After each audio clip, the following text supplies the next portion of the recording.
such a time as this. And welcome back to For Such a Time as This. I am your host, Pastor James Pittman. There is a news story going on that I think is going to be profound as the months go on. So I'm going to read it. It's going to be in the description. It's from CNBC. The title of it is Nigel Farage's Brexit Party wins most UK seats in the EU. The Brexit has gripped the British society for the last 3 years as by popular vote, the people of the UK voted to leave the EU, but Theresa May and her party failed to execute it.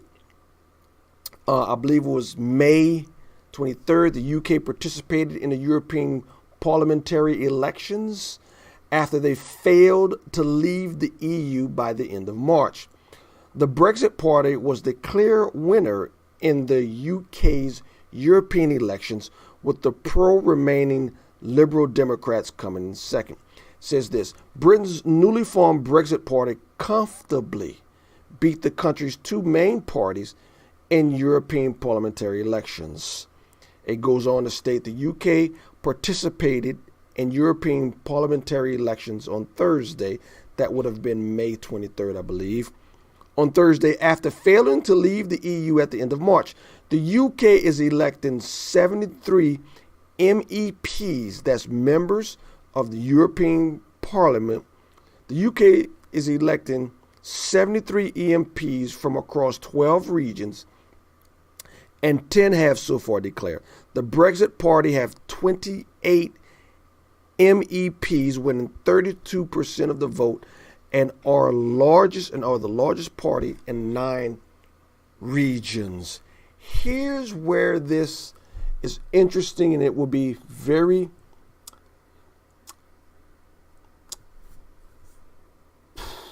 world-shaking if what I think is going on. Let me play this clip first with Nigel Farage talking about President Trump. His entourage have been told by number 10 that he's not to meet me. Isn't that bizarre? I mean, isn't that absolutely bizarre? Doesn't it sum up why British politics needs to change? The small-minded, petty-mindedness of the Conservative Party in this case, but equally, had Labour been in office, it would have been the same. So he's been told not to, which is ridiculous. I mean, I supported his campaign publicly. I do speak to him occasionally on the phone. I meet him. I've met him many times. But we get on well. I want him in the States to go and see him, and we chat. Ladies and gentlemen, Mr. Nigel Farage. Isn't it ridiculous? I mean, America is our most important security partner. America is our most important military partner. America is the biggest foreign investor in the United Kingdom. You know, America arguably is our greatest ally out there around the world, and the one person in this country that's got a good bridge, if you like, to Donald Trump and his entourage is me. You would have thought in the national interest I might actually be useful to the British government. But because of the way British politics work, but the British government is not interested in Britain. I'll say that again. The British government is not interested in Britain.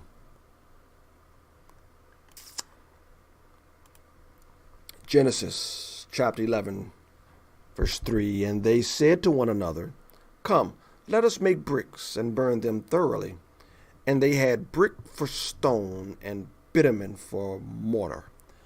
Then they said, "Come, let us build ourselves a city and a tower with its top in the heavens, and let us make a name for ourselves, lest we be dispersed over the face of the whole earth," in direct contradiction of what God told them to do. You see, if what is going on, what I think is going on, this is going to be very, very interesting. And here's what I think is going on. In 2016, I have friends here at the church. We spoke. And when the UK voted to leave the EU, I said back then in 2016, they'll never go.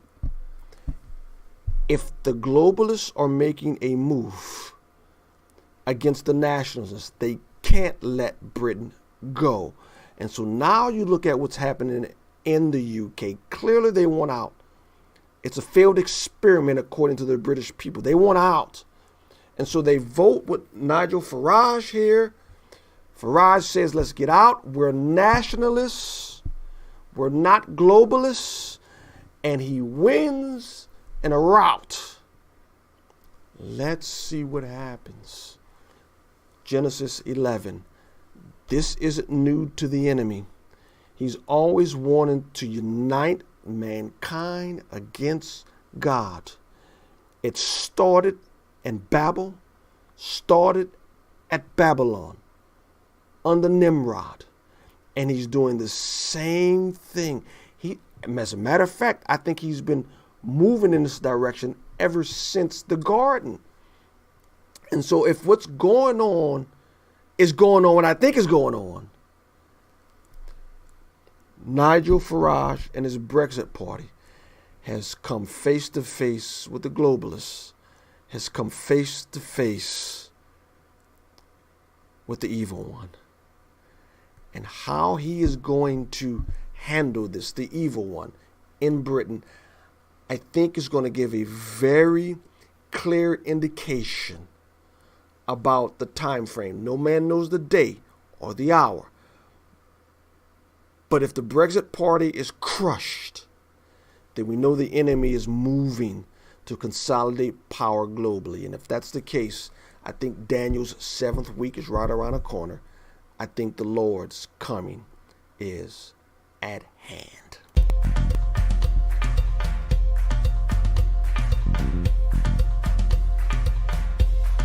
For such a time as this,